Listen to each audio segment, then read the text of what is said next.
নমস্কার বন্ধুরা, আমার চ্যানেলে নতুন আরও একটি ব্লগে তোমাদের সবাইকে স্বাগত জানাই। এখন বাজছে দুপুর 3টে আর এখন আমি রেডি হয়ে নিয়েছি। আমরা যাব আজকে সুখচরের কাঠিয়া বাবার আশ্রম।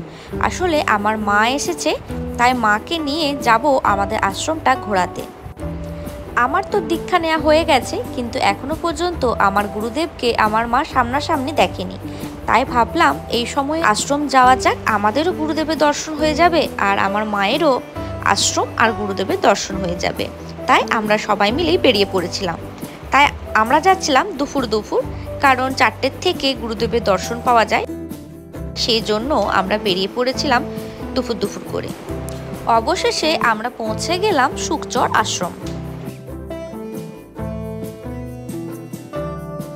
সেদিন থেকে শুরু হয়েছিল আশ্রমে ভাগবত পাঠ।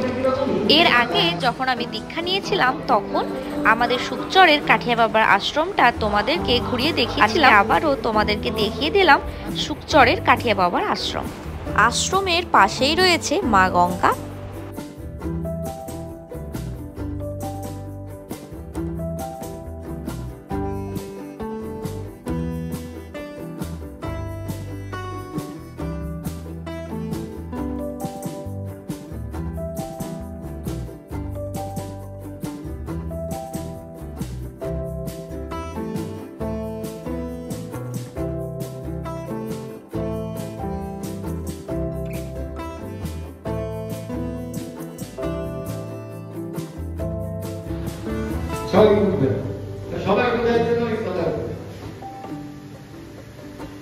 তাহলে বৈরাগ্যটা কি?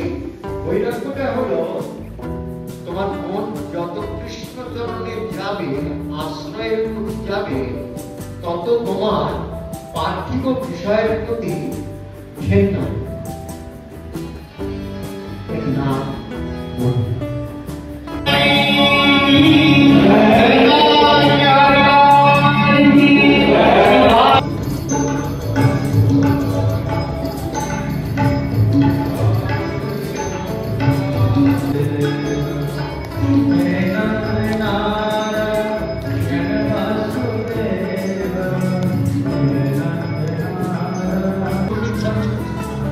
সাত দিন হওয়ার পর প্রত্যেক দিন এক এক দিন করে এক একটা দিনে সপ্তম কাঠ হাঁটলো। হাঁটার পর স্বর্গ থেকে রথ এলো, তার সাথে 2 জন দূত এলো, সবাই দেখতে পেল।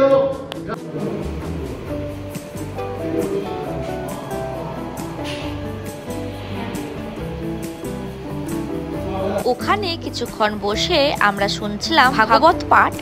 এরপর আমরা চলে এলাম আমাদের আশ্রমেতেই গোশালা দেখতে। এর আগের বার যখন আমি এসেছিলাম তখন গোশালাটা গিয়ে দেখা হয়নি, তাই আজকে যাচ্ছি গোশালাটা দেখতে।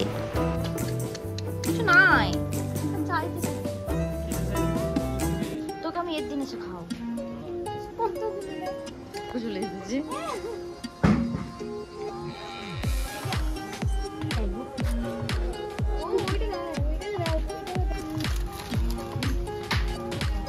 ঘড়িতে এখন বাজছে ওই 7:30টার মতো। এইবার যেতে হবে বাড়ি। আজকের ভিডিওটা এখানে শেষ করছি। যদি ভিডিওটা ভালো লেগে থাকে অবশ্যই লাইক, শেয়ার অ্যান্ড সাবস্ক্রাইব করে দিও। বাই।